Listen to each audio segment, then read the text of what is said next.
नमस्कार। लॉकडाउन तापर शटडाउन फिर लॉकडाउन कंटेनमेंट एमती गोटे पर गोटे परिस्थिति आज आम मैंने फेस करिया पड़ुछि। केवल बंचिबापे मनीष आदिम काल लड़े करी बंची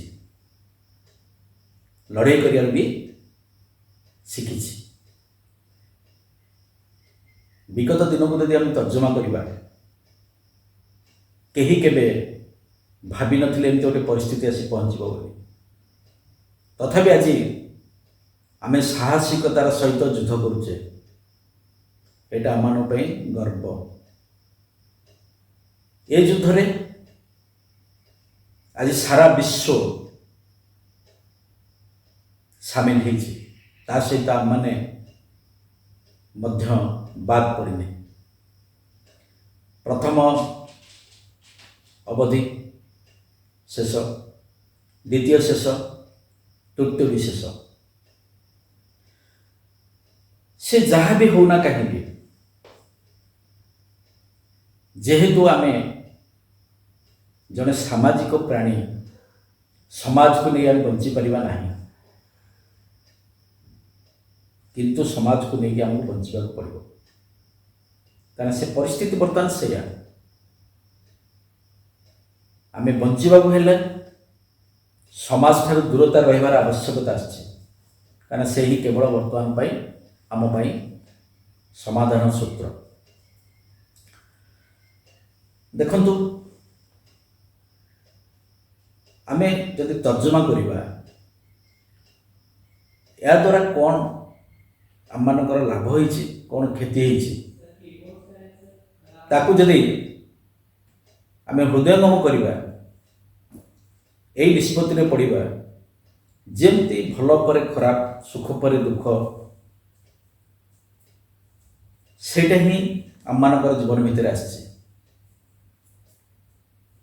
प्रथम जदि आमे आम मानकर लॉस कौन होइछि बा प्री लॉकडाउन पीरियड और पोस्ट लॉकडाउन पीरियड को तर्जमा करिबा, प्री लॉकडाउन पीरियड रो जहाँ अवस्था थिला, पोस्ट लॉकडाउन पीरियड जो अवस्था आसीबो ताको आम माने भी फेस करने को पड़ो।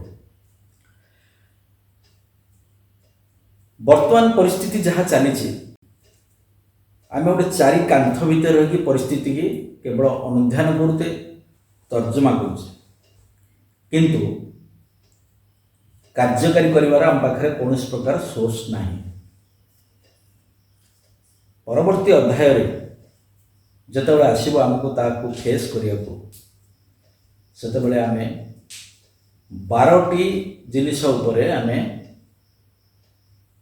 आमर क्षति सहया पड़ो।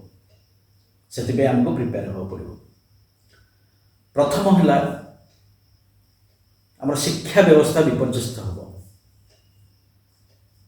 तार कारण है पिला माने गोटे ट्रेन रे पाठ पढ़ुथिले, गोटे उद्देश्य रखी पाठ पढ़ुथिले, सेटा वर्तमान जो ऑनलाइन सिस्टम करा जाइछि ता द्वारा केते दूर फलप्रद हम, सिस्टमटा केते दूर अडॉप्ट हो पारिबो, that is a question mark.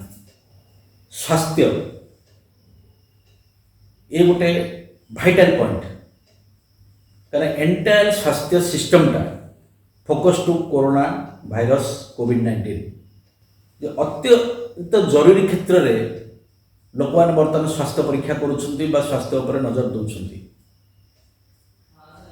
आमे जदि गोटे कथा को आलोचना को नबा, पिला मानठू आरंभ करी, माँ मानठू आरंभ करी,